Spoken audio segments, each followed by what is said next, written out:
Assalamualaikum warahmatullahi wabarakatuh. Nama saya Widya Agustina dari kelas 11 MIPA 4. Di sini saya akan menjelaskan peristiwa perpindahan kalor atau panas secara konduksi, konveksi, dan radiasi dalam sebuah animasi. Selamat menonton. Cara-cara perpindahan kalor dalam kehidupan sehari-hari. Energi panas berpindah dari benda yang panas ke benda yang dingin.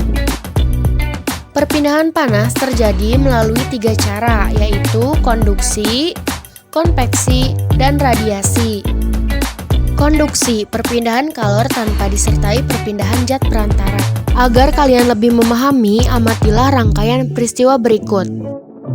Ketika kamu dan teman-temanmu akan memindahkan buku dari lemari ke lemari lainnya secara estafet, anggaplah buku yang dipindahkan adalah panas, dan orang-orang yang memindahkannya adalah benda perantaranya.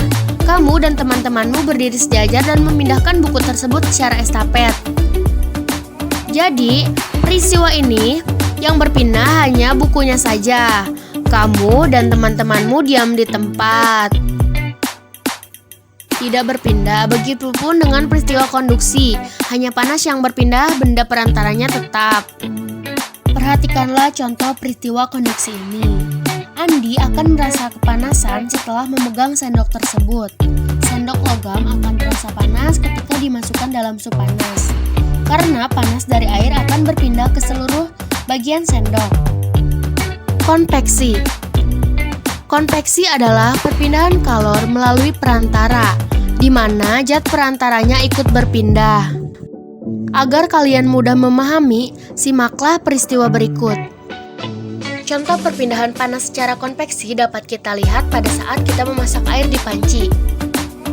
Air yang panas terlebih dahulu adalah air yang berada di bawah panci.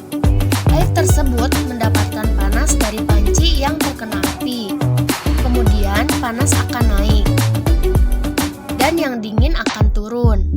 Begitulah proses konveksi seterusnya pada saat peristiwa memasak air. Selanjutnya penjelasan tentang radiasi. Pada siang hari yang terik, cobalah keluar ruangan. Sentuhlah tanganmu ke jalan, mobil, pagar, atau lampu taman. Apa yang kamu rasakan ketika kamu menyentuh benda-benda tersebut? Tentu tanganmu merasa panas, bukan? Lalu, dari mana panas yang diperoleh benda-benda tersebut? Ya, panas tersebut berasal dari matahari.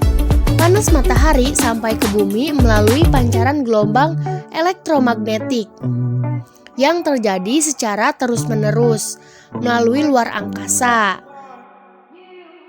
Jadi, perpindahan panas tanpa melalui zat perantara atau melalui pancaran disebut dengan radiasi.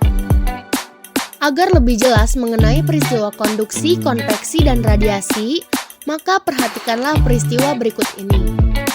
Panas api dari kompor berpindah ke panci. Lalu, seluruh bagian panci menjadi panas. Ini disebut dengan peristiwa konduksi. Lalu, air akan matang seluruhnya karena dimasak. Partikel air yang dingin akan turun, dan yang panas akan naik. Maka, ini disebut dengan konveksi. Selanjutnya, udara di sekitar kompor akan terasa panas karena pancaran api kompor. Maka, peristiwa ini disebut dengan peristiwa radiasi.